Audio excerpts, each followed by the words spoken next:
There's 1,000,001 controller options now for the Nintendo Switch. Some are wired, some are wireless, third party and first party, but today we're going to be taking a closer look at the Hycarus wireless controller for the Nintendo Switch.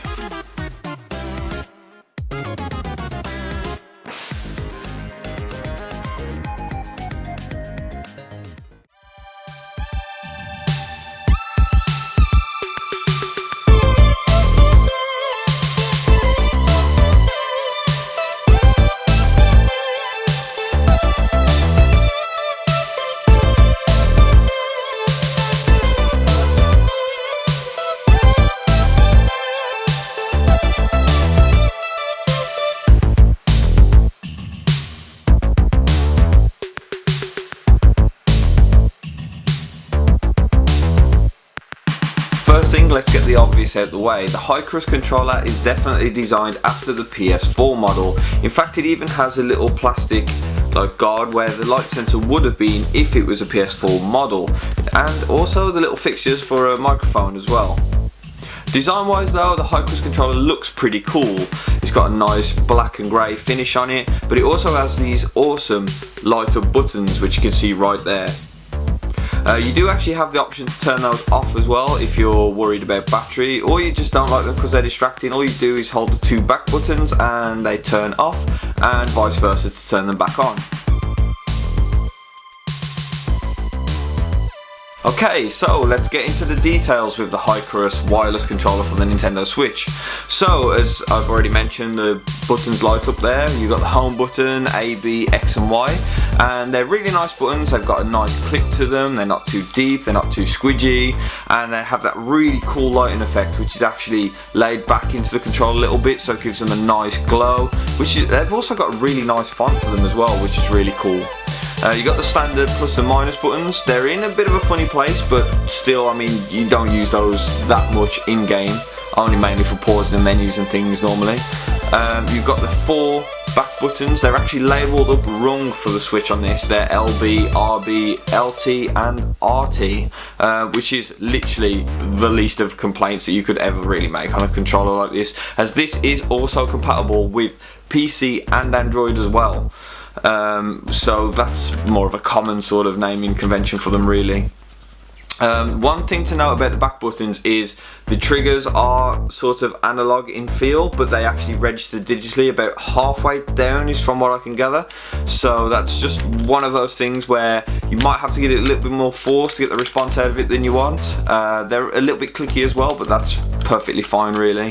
The controller feels really good in hand, by the way, before we carry on with the buttons. It's got this nice little grip on the back there which is textured, and it actually stays in your hand a little bit better than the actual Nintendo Switch Pro controller when you start sweating and having those frantic moments in games. Then we move on to the analog sticks. They obviously are placed in the PlayStation 4 sort of setup there. They have a really nice grip to them and a nice feel. It's kind of like a soft rubber as opposed to hard plastic, which some of the lower end sort of third-party controllers have. They are clickable, so it's got all the features that you'd expect. They do feel a little bit small to start with, but they're actually quite responsive and got quite a nice travel to them again. So I have no complaints at all about the analog sticks. They're actually really good. And then we get to the D-pad, which is actually this controller's weakest point. It is a bit squishy and a bit sort of gooey. It's got quite a far travel, and sometimes it doesn't quite feel like you're pressing in the direction that you want to as well. So I've tried this out on a few retro games. It's not quite so good for the D-pad, but as a standard sort of, you know, 3D gaming controller, I actually like it a lot. And then we get to the point which separates the Hycarus from every other controller on the market. I'll say every other, a lot of third-party controllers anyway, which is the fact that this has a built-in rumble and also 6-axis gyroscope and an inbuilt battery. So for the price, because this is lower end, it's about £30 in England, has got a massive amount of features really, and the gyroscope works perfectly fine. I've tried it with Zelda and Splatoon and also Skyrim as well. I've been predominantly playing Dark Souls with this controller as well. Responds really well. There's no sort of noticeable lag, not that I've noticed anyway. And yeah, I mean the force feedback on the rumble is incredibly strong. It's not HD rumble, it is standard rumble, but it is definitely one that makes you know that it is there. Now, just to note, we did have a little issue with it originally. It was throwing up amiibo messages on Splatoon, Zelda, and on Dark Souls as well. And as I've said, it does not read amiibo, so after a quick firmware update, everything was fine and back on track. And yeah, I've been really enjoying this controller. So it is a £30 controller, which is half of the price of the Pro Controller in England, and it has all the features that you'd expect except for the amiibo reading, the NFC. And for that, I actually really highly rate this controller. You know, if you're just looking for a cheap alternative but you still want all the bells and whistles, it's really good. Like I said, D-pad falls a little bit flat on, but there is a 7-hour playtime, sorry, with a 2-hour charge on the battery as well.